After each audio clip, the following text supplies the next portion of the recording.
My dear listeners, this is an original sci-fi story I wrote for you. If you'd like to support me, just subscribe to the channel. It really helps the growth. The first thing Dara Voss noticed when she came back to herself was the smell. Not the antiseptic bite of the medical ward. What reached her first was older. Something that bypassed thought. Warm fur, slow breath, living bodies pressed close against the cold. Her eyes opened.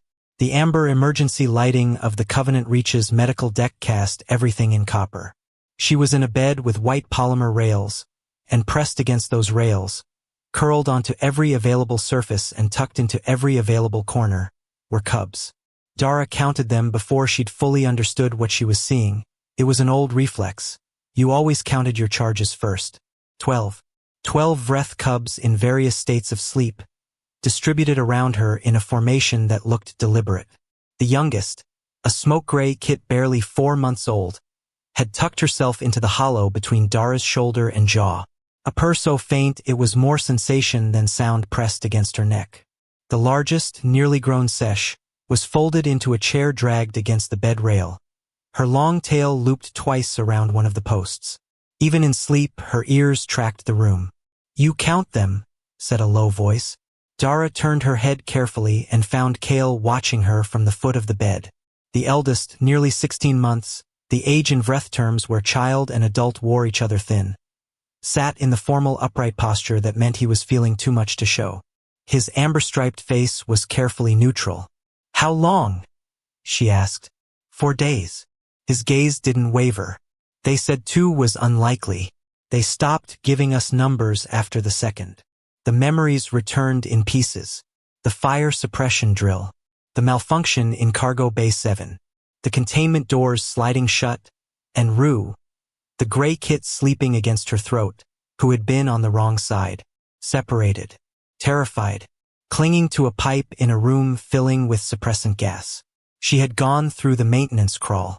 There had not been a version of events in which she had not. "Rue?" she said. "Safe." Kale answered immediately. "You got her out before the secondary discharge. She hasn't left your side since." A pause. "She doesn't entirely understand what happened. She just knows you went into the scary place to bring her back." Dara looked at the gray kit against her shoulder, paws curling and uncurling in slow rhythm. "The medical officer explained your injuries," Kale said, his voice doing something complicated. "We made her explain them twice. Suppressant inhalation, a fractured radius, thermal burns on your hands and forearms. She said she was surprised you survived the crawl. I've been doing maintenance crawls since I was 22. That," he said, "is not what she found surprising." The door slid open.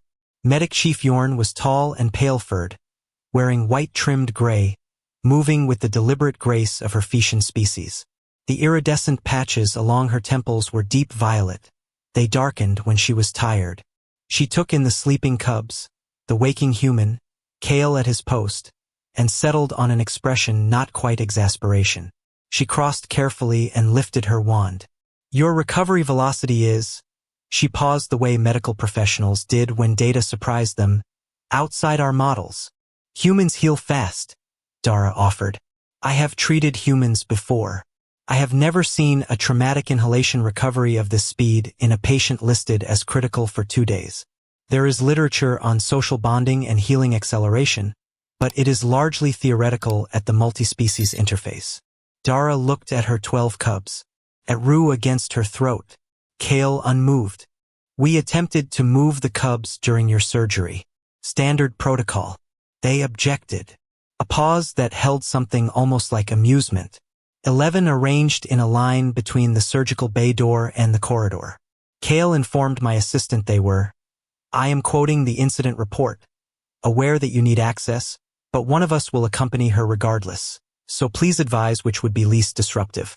My assistant let Kale observe from the gallery. He stood at the window for 6 hours without sitting down. Dara looked at Kale. Kale looked back with amber-striped solemnity. He had done exactly this. He would do it again. "We were worried," he said simply. "You should have slept. You were not awake to tell us to." Rue shifted against Dara's throat. A half-sigh, half-trill. and pressed her nose into the curve of Dara's jaw. Around the room, the other cubs began to stir. The incremental waking of creatures who had been sleeping lightly for days, tuned to a frequency, waiting for a signal that had finally come. Tiv lifted her broad head and blinked. Her ears shot straight up. The sound she made was almost outside Dara's hearing range, and in 10 seconds every cub was awake and the medical bay became a gentle chaos of churs and rumbles and careful warmth pressing in from every direction. Dara lay in the center of it and felt something in her chest, clenched for 4 days or perhaps much longer. Let go. Family, she said.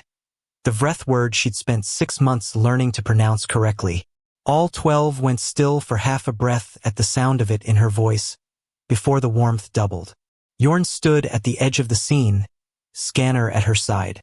The Phaeacian's iridescent patches had shifted to a color Dara hadn't catalogued before, something between gold and green. I have been a medic for 19 years, the Phaeacian said quietly. Vreth cubs are not known for forming attachments readily. I confess I did not expect this. They're easy, Dara said from inside the pile. Miss Voss. Yorn's voice was careful, not unkind. You went into a gas-venting cargo bay through a crawl space no crew member has traversed in 3 years, to retrieve a 4-month-old cub who could not have understood instructions to stay still. Most species would call that irrational. She was scared. Yes. And she was mine. The room was quiet except for purring. I have spent my career trying to understand humans, Yorn said. By all biological measures, you are among the more fragile of the warm-blooded species. You lack the musculature, the natural armament, the environmental tolerance of most species you serve alongside. She paused. And yet, in every incident report, you are never the ones who leave someone behind. Rue had woken fully. She looked up at Dara with wide copper eyes and no complexity whatsoever, only the simple and total certainty of being exactly where she was supposed to be. Dara scratched behind her ear tufts, the spot that made Rue go boneless, and felt the purr deepen to something cellular.